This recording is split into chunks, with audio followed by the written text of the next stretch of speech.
आज के इस कमाल के विश्लेषण में आप सभी का स्वागत है। सीधे मुद्दे पर आते हैं। क्या आपने कभी किसी ऐसे छिपे हुए प्राचीन आसमानी कोड के बारे में सुना है जिसकी तलाश पिछले हजारों सालों से पैगंबरों, सूफियों और आध्यात्मिक गुरुओं ने की है? एक ऐसा रहस्य जिसे इस्मे आजम या सबसे महान नाम कहा जाता है। तो चलिए आज इसके पीछे की पूरी कहानी को समझते हैं। आज एक बड़ा सवाल सामने आता है, क्या सच में कोई एक ऐसा आखिरी शब्द या ईश्वरीय नाम मौजूद है जो सीधे ब्रह्मांड के दरवाजे खोल दे, जिसके बोलते ही दुआएं तुरंत कबूल हो जाएं, बीमारियां ठीक हो जाएं और जो बिल्कुल असंभव लगता हो वो पलक झपकते ही संभव हो जाए? प्राचीन ग्रंथ तो यही कहते हैं कि हाँ ऐसा है, लेकिन वो शब्द आखिर है क्या? ठीक है, चलिए गहराई में चलते हैं और इस पूरे रहस्य को नंबर्स के जरिए समझते हैं। प्राचीन इस्लामी परंपराओं के मुताबिक ईश्वर यानी अल्लाह के कुल 4000 नाम हैं, पर यहां एक ट्विस्ट है। इनमें से 3000 नाम तो इंसानी समझ से बिल्कुल बाहर हैं। 1000 नाम पूरी तरह से गुप्त हैं, 1000 नाम लौहे महफूज यानी एक कॉस्मिक प्रिजर्व टैबलेट में दर्ज हैं और अगले 1000 का ज्ञान सिर्फ फरिश्तों यानी एंजल्स के पास हैं। तो बचे कितने? सिर्फ 1000 नाम जो इंसानों के लिए छोड़े गए हैं। अब इन बचे हुए 1000 नामों को भी इतिहास में बहुत ही बैलेंस तरीके से बांटा गया।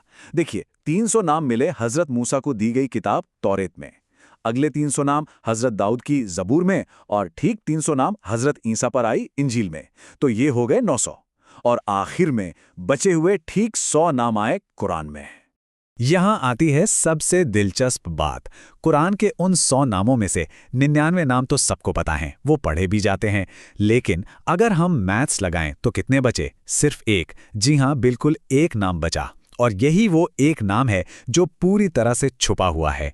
इसी अकेले रहस्यमयी नाम को इस्म-ए-आज़म या सबसे महान नाम कहा जाता है। तो अब हम बढ़ते हैं अपने पहले अहम हिस्से की तरफ, पैगंबर और प्राचीन किताबें, इस रहस्य का इतिहास। अगर हम इतिहास के पन्नों को पलटे ना, तो पता चलता है कि इसमें आज़म कोई एक फिक्स या रुका हुआ शब्द नहीं था। ये वक्त, हालात और हर पैगंबर की आध्यात्मिक स्थिति के हिसाब से रूप बदलता रहा। जैसे हजरत आदम के दौर में इसका इस्तेमाल माफी मांगने के लिए हुआ। हजरत मूसा के दौर में इसी कोड की ताकत से समंदर को 2 हिस्सों में बांट दिया गया। और फिर हजरत ईसा के दौर में इसी कोड ने मुर्दों को जिंदा करने जैसे चमत्कार किए। यानी हर पैगंबर को उनके दौर की चुनौतियों के हिसाब से एक अलग और खास कोड दिया गया था। आगे बढ़ते हैं और देखते हैं प्राचीन सभ्यताओं के चमत्कारों को, जिन चमत्कारों को इन्हीं पुरानी किताबों में सीधे तौर पर इस्म-ए-आज़म से जोड़ा गया है। इतिहास का एक बहुत ही मशहूर किस्सा हजरत सुलेमान के दरबार का है।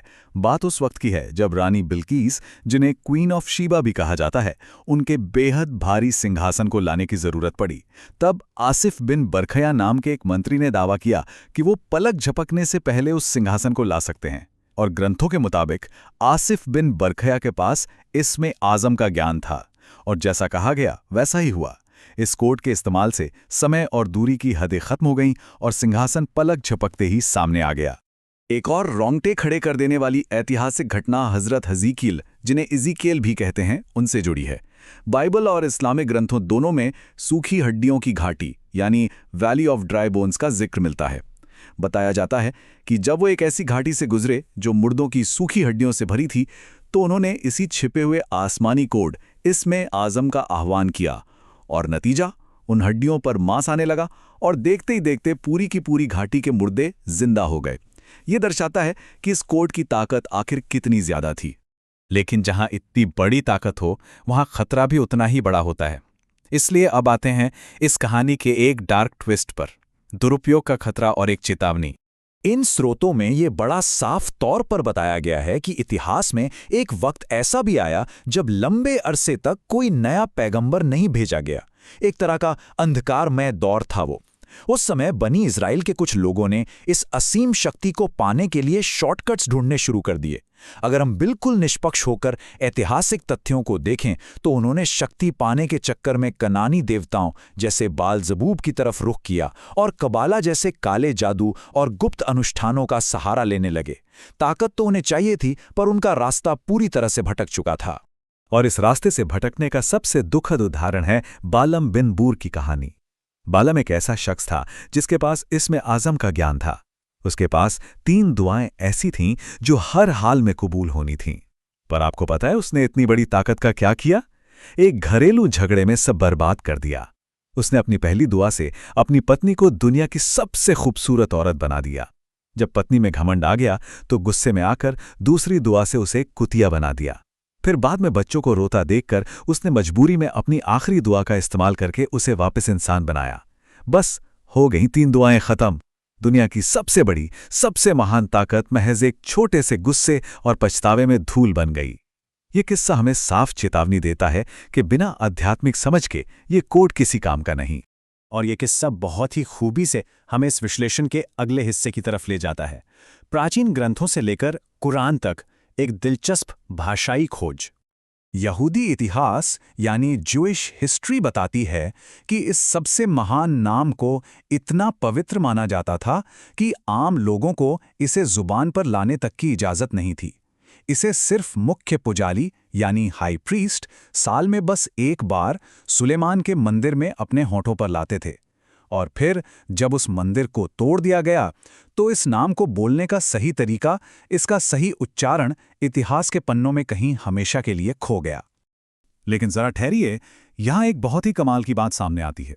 अगर हम तुलनात्मक भाषा विज्ञान यानी कंपैरेटिव लिंग्विस्टिक्स को ध्यान से देखें तो प्राचीन हिब्रू तौरेत और अरबी कुरान के बीच एक हैरान कर देने वाला कनेक्शन मिलता है। तौरेत में ईश्वर का सबसे महान नाम यावे बताया गया है, वहीं कुरान में इसे अल हय्युल कय्यूम कहा गया है। ये एक ऐसी भाषाई कड़ी है जो बताती है कि सदियां बीत जाने के बाद भी वो रहस्यमय कोड वहीं मौजूद था। अगर इन दोनों प्राचीन शब्दों के अर्थ पर गौर करें तो इनका मतलब बिल्कुल एग्जैक्ट एक ही निकलता है, हमेशा जीवित रहने वाला और इस पूरे ब्रह्मांड की हर चीज को कायम रखने वाला। यानी सदियां गुजर गईं, इतिहास बदल गया, भाषाएं बदल गईं, लेकिन इसमें आज़म का जो मूल अर्थ था और उसकी जो असली ताकत थी वो रत्ती भर भी नहीं बदली। इस्लामी स्रोतों के मुताबिक हजरत मोहम्मद ने इस बात को पूरी तरह से स्पष्ट कर दिया था कि ये सबसे महान नाम अल हय्युल कय्यूम कुरान के ठीक 3 हिस्सों में यानी 3 सूरतों में मौजूद है, सूरह अल बकरा, सूरह अल इमरान और सूरह ताहा। जरा सोचिए, ये दुनिया की नज़र के बिल्कुल सामने रखा है और फिर भी लोगों के लिए एक बड़ा रहस्य बना हुआ है। तो चलिए अब हम अपने विश्लेषण के आखिरी और सबसे अहम हिस्से पर आते हैं, असली आध्यात्मिक चाबी। वो चाबी जो इस कोड को वाकई में एक्टिवेट करती है। यहाँ आपके जहन में एक सवाल जरूर उठ रहा होगा कि क्या इन पुराने अक्षरों को बस सही सही बोल देना ही ब्रह्मांड के दरवाजे खोलने के लिए काफ़ी है? जैसे अली बाबा की कहानी में खुल जा सिमसिम बोलने से दरवाज़ा खुल जाता था, क्या ये वैसा ही कोई जादू है? जवाब है बिल्कुल भी नहीं। इस रहस्य पर से सबसे बड़ा पर्दा उठाया है मशहूर विद्वान इमाम गजाली ने। उनकी बात सच में आपको सोचने पर मजबूर कर देगी। वो कहते हैं कि इसमें आज़म सिर्फ होठों से बोला जाने वाला कोई शब्द नहीं है, ये असल में इंसान की अंदरूनी अवस्था है। जब कोई पूरी तरह से शुद्ध हृदय और पूरे ध्यान के साथ उसे पुकारता है और उस पल उसके दिल में परमात्मा के अलावा पूरी दुनिया की कोई और चीज नहीं होती, तब वो कोड काम करता है। यानी ये कोई फोनेटिक्स या आवाज का खेल नहीं है, बल्कि एक बहुत ही गहरा आध्यात्मिक रहस्य है।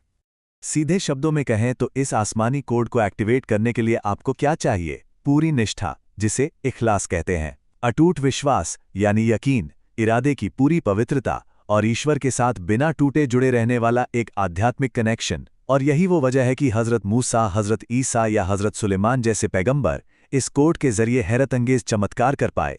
वहीं बालाम जैसे लोग, जिनमें लालच और सांसारिक इच्छाएं भरी थीं, वो इस ताकत का कोई फायदा नहीं उठा पाए। ताकत शब्दों में नहीं, पुकारने वाले के दिल की सच्चाई में छुपी होती है। और इसी के साथ हम इस रोचक ऐतिहासिक सफर के आखिरी पड़ाव पे पहुंच गए हैं। चाहे वो हजारों साल पुराना इतिहास हो, पैगंबरों की कहानियां हो या प्राचीन ग्रंथ, सब एक ही तरफ इशारा करते हैं कि ब्रह्मांड की सबसे बड़ी चाबी बाहर नहीं, हमारे अपने अंदर है। तो अंत में अपने आप से एक बहुत ही जरूरी सवाल पूछिए। अगर इस प्राचीन आसमानी कोड को काम करने के लिए एक पूरी तरह से शुद्ध और फोकस दिल की जरूरत है, तो आज, अभी, इस वक्त हमारा दिल किस चीज पर फोकस्ड है? यही वो सवाल है जिसका जवाब हम सबको खुद तलाशना होगा। आज के इस कमाल के विश्लेषण में हमारे साथ जुड़े रहने के लिए आप सभी का बहुत बहुत शुक्रिया।